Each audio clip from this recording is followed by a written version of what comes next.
Hi there, it's Brian Sebastian, Movie Reviews and More, the Women's Broadcast TV Network, Worldwide TV Network, iTunes 247, and we're back for part two because they were fascinating not only in part one, but I can imagine what the story is going to be like in part two. So this is called, Movie Reviews and More, way back when we marched. But on this episode, it's really more about chicks with sticks.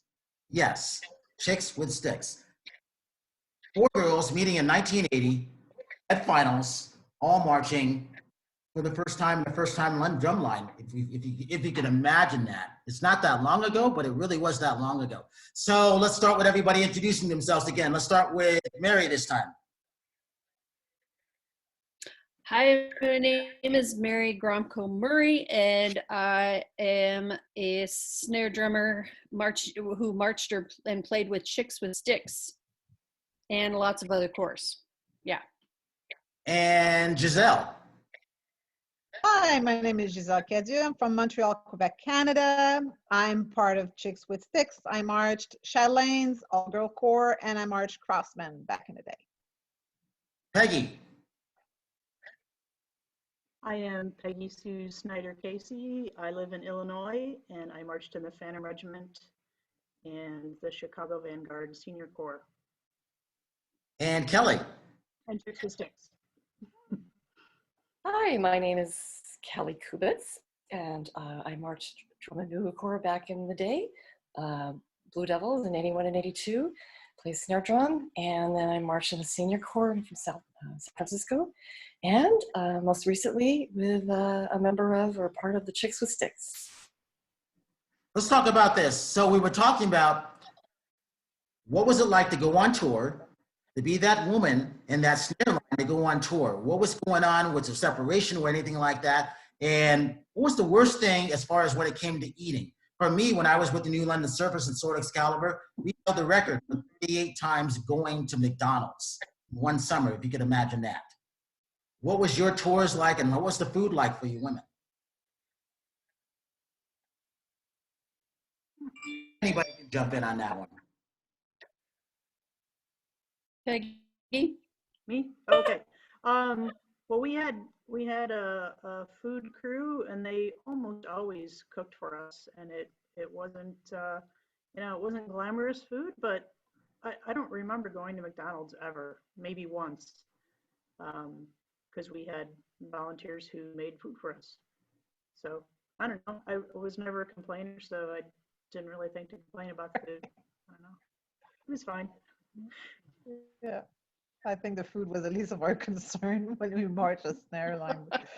Yes. But exactly. yeah, like Peggy said, I can't actually really remember if we went to the restaurant a lot. I know that it was not the way it is now, and I remember Crossman had this tradition of cookie salad, which I think they still do.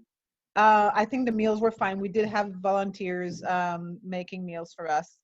And it was fine. Like Peggy, I ate and I practiced. It was all good for me as long as I could survive. So it's all good. Definitely. Mary. Well, I had a really interesting meal story to tell, because when I was in 27th Lancers, we didn't have a meal plan, and when we stopped at McDonald's, I didn't get off the bus. I didn't have any money. And so I went to California in 1981 and marched with the freelancers. And the first time that we stopped at McDonald's, I just sat on the bus because I didn't have any money. And someone said, "Aren't you getting off the bus?" And I said, "Well, I don't have any money." And he said, "Well, they give you money." I said, "What?" "Yep, they gave us money to go to McDonald's in the freelancers." I was like, "Okay, well, I guess I can eat food on tour." There you go. They had a full-on, entire bus that was converted to a kitchen in the freelancers. So they had amazing meals. I was not used to that. Kelly. Yes, in 1981, after being in a smaller corps and living on cereal and peanut butter most of tour, I was very grateful for that, by the way. But I actually gained weight in 1981 because the Blue Devils fed us so well. I usually didn't eat 3 squares anyway at home, but they made sure you had breakfast, lunch, and dinner, even if it was, you know, okay, we're going to travel all night. Here's some snacks. So we also had the full kitchen on wheels, and a wonderful staff that made sure that we all did not starve.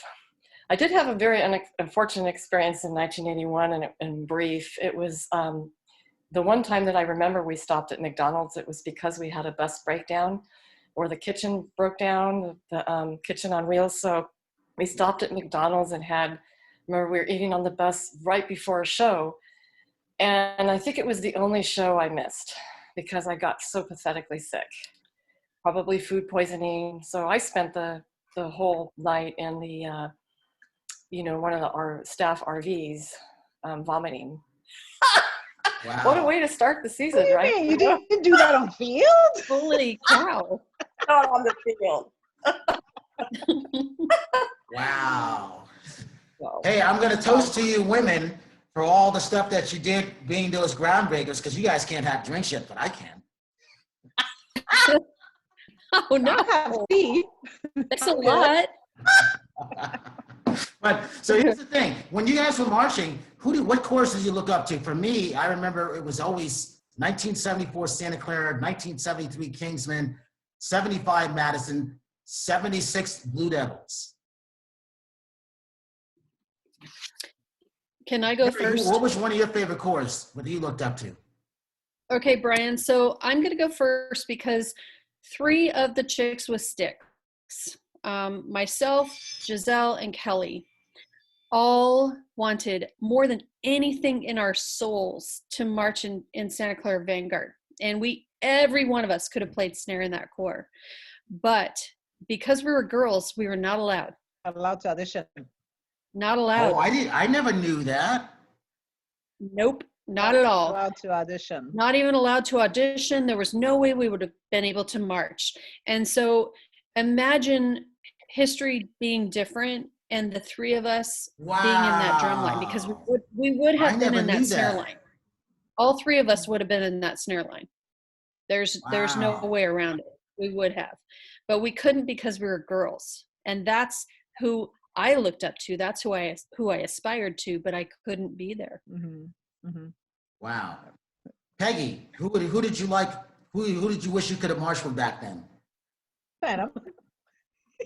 And you got a chance to do it. Phantom Regiment.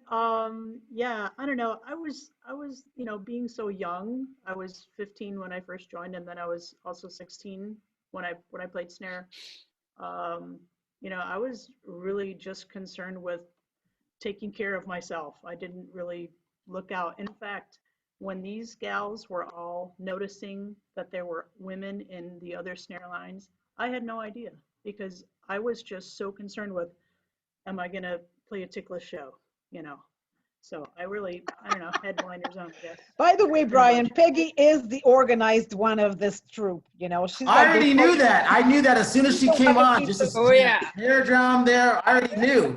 The girl has got it together.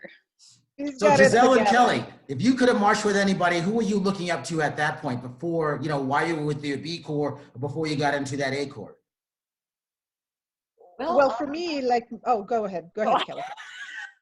All right, mine's very brief. I only looked up to, so to speak, 2 corps, being that I lived 1 hour away from one and 15 minutes away from the other.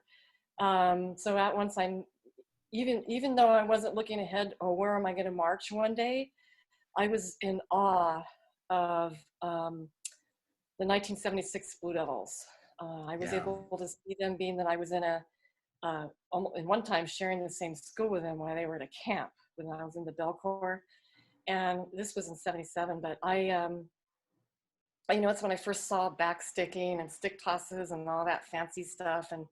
And I was learning really what clean meant. And, but Vanguard was always on my radar. And like Mary said, they did not allow women in their music lines. So, but the very first recording I heard of a drum and bugle corps note recording was, I believe, the 72 or 73 Vanguard. And my instructor at the time, Ann, who I was taking lessons from, purposely cranked it up on the stereo so loud that I thought the roof was going to fall off. And all I heard was that crispy snare line sound. So clean. I barely knew what it was. But that's when I said, that's what I wanted to do. And so my focus was unfortunately, I wanted it to be on Vanguard, but then Blue Devils was only an hour away. So then I was, of course, meeting, as I went along, meeting some of my instructors were from the Blue Devils. So that's where I put my focus. Giselle? Well, like Mary said, I was always a fan of Vanguard. I love their line. I started, the first corps I heard that I loved the drum line wanted to join was Kingsman way back. Yeah. But I always admired Vanguard's style and the quality of sound that they produce. You know, like Kelly said, it's just that sound, that the way they presented themselves. It was reaching me a lot. Of course, being from Montreal, once I knew I couldn't audition there, I could have chosen any corps, but I think it was just a matter of not wanting to go extremely far at that point. So there was 27, there was Garfield, and it was Crossman. And I liked Crossman's shows over the years. I liked them.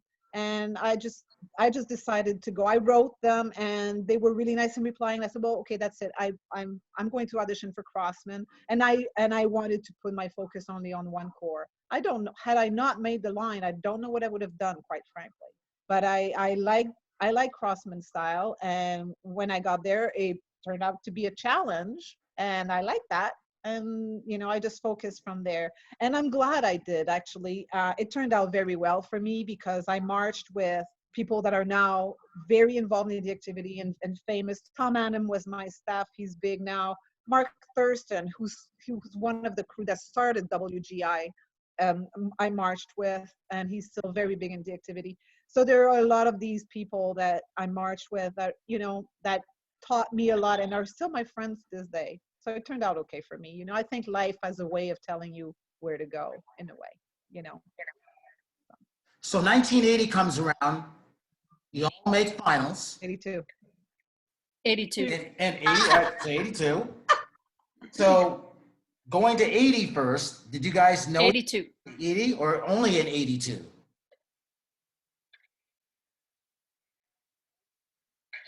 No. So was it 80 or was it 82? I think I was the only one. It was 82. Okay. So when you guys meet in 1982, how did you guys get together?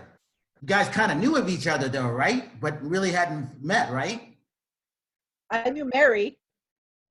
Well, so I knew Giselle from All Girl Corps. We were, like I said, we were pen pals starting at 15. So we were aware of each other for many years. And then I met Kelly when I moved to California, and she was in the Blue Devils and I was in the Freelancers. And we would actually get together and drum every once in a while. She would drive down to Sacramento and we would just go to a parking lot and drum. And so we knew of each other. The three of us did. We knew Peggy existed because we were aware, you know, of females in snare lines, and we knew Peggy existed. But it was actually Kelly's idea at Retreat in 1982 to get the four of us together. There were actually 5 women on the field and playing snare in 1982, but we couldn't find the 5th one. So Kelly. Was the other Kelly, one? tell us. Who was the 5th one? Do you know? No, yeah, your fault. The 5th one was Carla. What's her name? Azar. Carla Azar marched in the Spirit of Atlanta, and now she's a quite famous drummer. Right. So like together, was it what was that feeling like? You know, at during Retreat when you guys get together when that picture is taken? How did that happen, and what was that feeling like? Kelly, you say it. Well, there was the proud owner of a C110 Kodak camera. And I don't know, was this a hype for me? I wanted to branch out and meet other women that have pursued this activity and landed in these in the same role, so to speak. And so rather than to listen to Vanguard, the Santa Clara Vanguard play to us after winning, I believe it was around that time at retreat, I took off, and I think I went probably just guessing to you, Mary, first, because I knew you, and then you agreed, and then I go, let's go over here, and you go, oh, well, we got to meet Giselle from Crossman, and then I think I remember approaching Spirit of Atlanta. They were not allowed to leave formation. So that's why I think that didn't work out. However, and then Peg, you were probably the last that we pursued. But I thought it was cool that we, all three of us, and eventually all four, even though we just had a few minutes probably, made that picture happen. It was very brief, but it was such a hype for me. And I obviously, years and decades later, all of us felt the same. Mm-hmm. So yes, it was my fault. I remember being in formation at retreat and just my name, Giselle, you know, somebody want picture, somebody. And then going there, it was so brief in a way. It was really brief. Going there, seeing Mary, hi, you know, all these girls, we take a picture and, you know, we say hello and then we go back because it's retreat, right? And I remember it was a whirlwind, and then oh man, I would have never have imagined this turning out this way, ever. It's amazing. Yeah, totally amazing. What was the best thing about touring when you guys were on those long bus rides? And what was the worst thing? Well, for me, I don't think there was anything good about long bus rides. I hated them. They were terrible. The best thing was them being over. For me, anyway. Well, for Mary, so before you were in Lancers, your buses were always breaking down, so I can imagine that.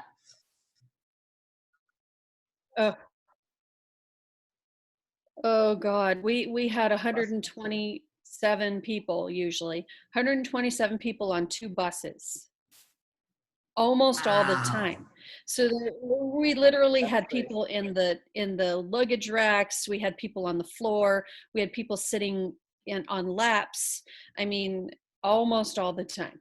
In freelancers, we had 3 working buses with bathrooms and air conditioning. It was very weird to me, but that very nice. Our buses did not have air conditioning or bathrooms, but we had 4 of them for the whole tour. So I don't remember anything really bad about bus rides. Well, I can just say that I travel in more luxury with Chatelaines than I did with Crossman. Crossman did not have air conditioning, and I was in the last seats. I never chose my seat. They chose me, you know, to sit there with Faye, who was an angel. I love her. But we had the fume of the bus coming through the window in the back all the time. It was horrible. And Chatelaines had those coach. Yeah, I think for me, it was just after experiencing for most of tour very hot environments, humidity, that for me it was just, I kind of always felt dirty. I was one of those that slept on the floor, so I cannot sleep very well vertically. So I just bit the bullet, so to speak, and I was always one of the first ones to get off the bus and take a shower.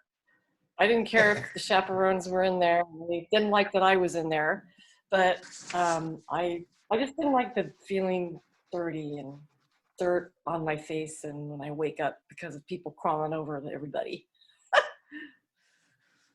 What was when you aged out? Who were the ones that didn't go on to teaching? Who out of all you did teach? So Mary taught, you taught, right? So Kelly, you didn't teach, right? I did not. So your age out, what was that feeling like for you? How did you cope with not marching?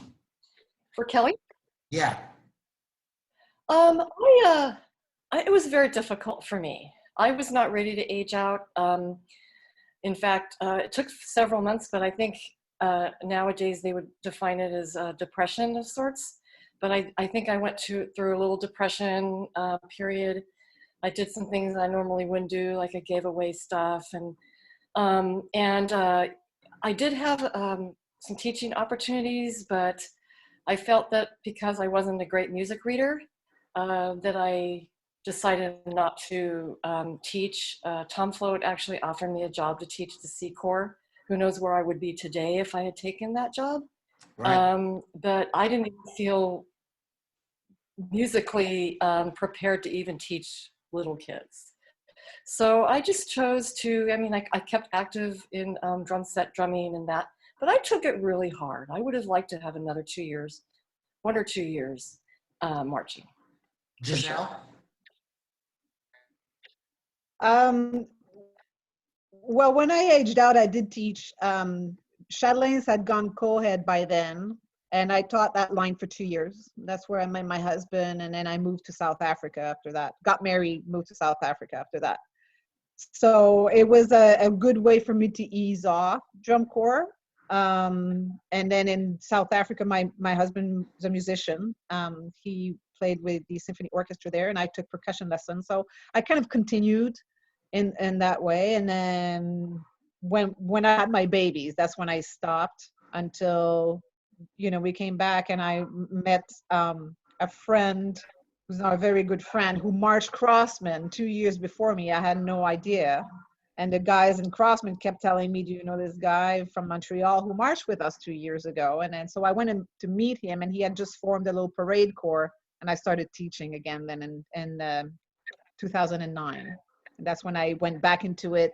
My kids joined the corps, and then my kids started marching, and then they went to the state and marched DCI, and my daughter's still marching. So it wasn't so bad for me, actually, in that way. Yeah, I kind of. Hey, Kelly, talk about it, and then he's back. Okay, I'm sorry. Go ahead, Giselle. Okay. Yeah, you get a few. Oh, I was just saying, in and out, it was good. Kelly, talk about what is it like for that bus ride back to California after finals? You're saying goodbye to everybody, and this goes from Mary too, and everything, I think, Peggy, but California is further away. What's that bus ride like back when half the corps is gone? Well, for me, I never, to be honest with you, gave it much thought. There was a little bit of a letdown, but I was very fortunate, and not that this is such a big deal, but I just won a championship. And so I was still kind of on a high from that. And in fact, some of us from California, we created that landed in the yearbook. We created a Tom Float vocabulary list. He was our instructor, and he was very funny. And so it was, I missed it, but the surge of really missing it didn't hit me till many months later. But it was pleasant for me. Hey, Mary, going back. Maybe not in 1981. We didn't lose, but 81, exactly. So Mary, on your ride back to California, what was that like?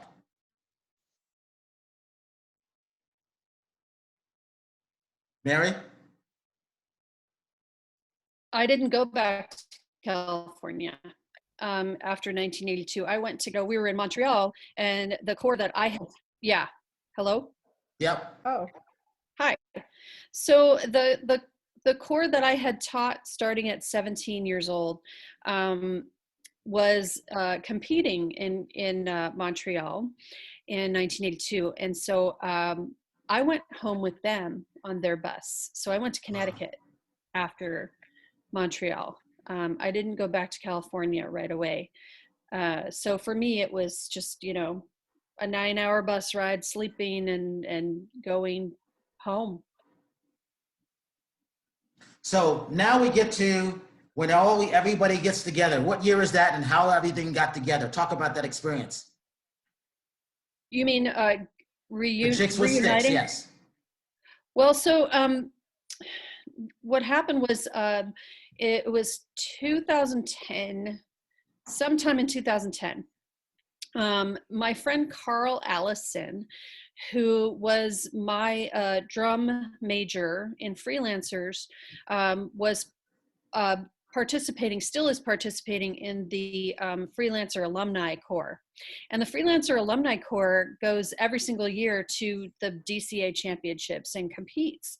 And he had gotten done with a rehearsal one night, and they were driving home, and he called me on the phone during their ride home and said, what would you think about getting those girls together from that picture from 1982?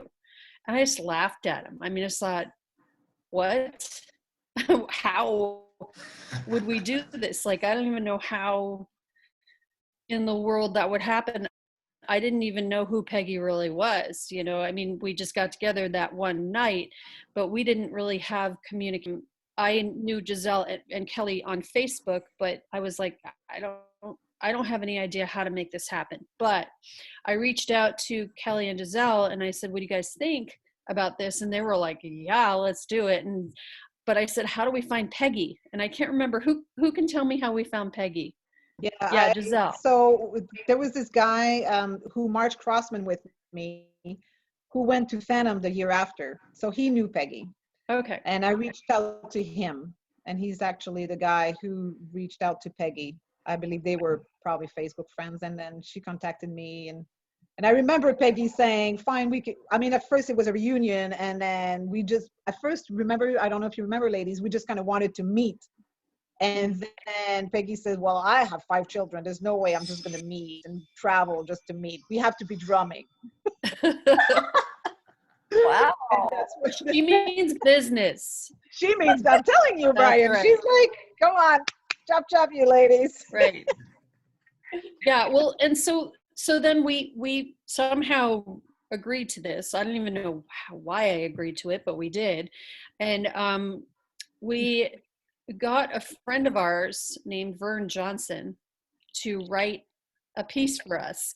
And what I described to Vern was nothing like what he came up with. I guess, thank goodness. There were a lot of, changes and revisions to what he wrote for us, because what he wrote for us was insane. And what we ended up playing was still insane. But I'm glad that we did what we did, because we all challenged ourselves and we were really good. That many things from his original. Well, we changed Grease Pig. Well, the second time we did, the second time when we went to Chicago, the second show. Yeah. But I think for the competition, I don't remember. We kept it? I don't know. I just had to start playing again. That's all I knew. Yeah. Oh my goodness. I had to get in shape again. That was hard. So that's So Brian, what happened was, when we finally agreed that we were going to do this, we got this piece of music. It got sent around to everyone. Kelly's husband, Scott, put it on MP3 for us so that we could practice remotely from one another. And so we did that. And then we met at my house here in by Portland, Oregon, in May of that year. Was it May or April? I can't remember, something like that. That was our first rehearsal. And our second rehearsal was at Peggy's house in July. And our third rehearsal was at Giselle's house in just September or August or something. I don't know. It was just before going to Rochester. We drove to Rochester from Giselle's house. But I wasn't able to go. Exactly. Go, Peggy. You say your story. I wasn't able to meet you in Montreal, but I met them in Rochester. Right. And since so we had 2.5 drum there, and Peggy's got drumsticks there, and Peggy's a chick with drumsticks and a drum, I think Peggy should play us something. Woo! What? I know. I'm glad I'm in my field. It's very cold. Right? She's right there with the drum. I don't have my drum. You guys don't have your... Peggy's got your drum, right? Come on, Grease Pig. Come on, Peggy. Give us something. Pig toss. Come on, Peggy. Give us some flick-a-diddles. No. Okay. Triplet diddle. All right, triple diddle. Gosh, I hope I don't screw it up. There you go. No, you won't. You can play that, Colt. I hope she's so. one of the best players of the force, though.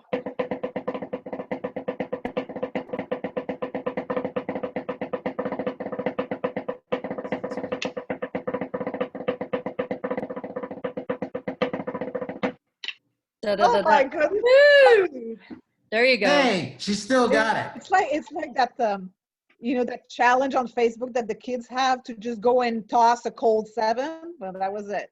Peggy, cold. That's it. Hey, we got about a minute and a half. What's your feelings on the kids not being able to march? What advice would you give to them to do something with their time? Well, Giselle, you should speak to that. Your daughter is right there. Yeah, my daughter was supposed to march Crown this year, her 5th year Crown. She's hoping to be able to work and raise money so that she can march next year. She is a bit devastated, She's devastated. I think that the kids are devastated. They have to keep busy. Some are talking about taking online classes to advance the school if they cannot find jobs, because jobs are not going to be as abundant this year for students. So Yeah. that's the way we're looking at it right now. She had a job, so hopefully she will get rehired in her job that she had before this happened. But otherwise, you know, take online classes. Yeah. And I've got 60 seconds. I wish I had a little bit more time. So give your website links one more time for everything, starting with Mary. I'm on Facebook, Mary Gromko Murray, as well as Facebook Chicks with Sticks. Peggy, You can find me at Chicks with Sticks on Facebook. Kelly, The same. You can find me as Kelly with an EY, Kelly Marie Kubitz on Facebook. and And just Chicks. And Chicks. I think it's easier for everyone to reach me at Chicks with Sticks on Facebook, because my name is a little different on Facebook. It's just, you know, my last name, and it's kind of weird. But Chicks with Stick is great. You will reach us for sure. Thank you. all right. So I want to thank the girls, the ladies. I'm so honored to meet you guys. I can't wait to meet you guys in person sometime. And feel Yeah. reach out to me anytime. And Giselle, put this to your daughter and anybody, any other members. I'd like to do this every Saturday if possible with everybody and bring everybody back here and there, because I think it would be a great outlet for kids to get it out of their system, if that makes sense. And that's kind of That would be great. what started it. But also it makes us that much tighter too, if that makes sense. Yeah, that would be great. That would be great. I will do. And thank you, Brian, for having us and hosting us. I'm glad I got to see my friends, but I'm glad I got to meet you today. Thanks. Ah, it's an honor, Ace. Likewise. Hey, I've been looking up to you guys. I just didn't know who you were. All right, this is Brian Sebastian, Movie Reviews and More, the Women's Broadcast TV Network, I2 247. I want to thank everybody for being here, and we will see you next week.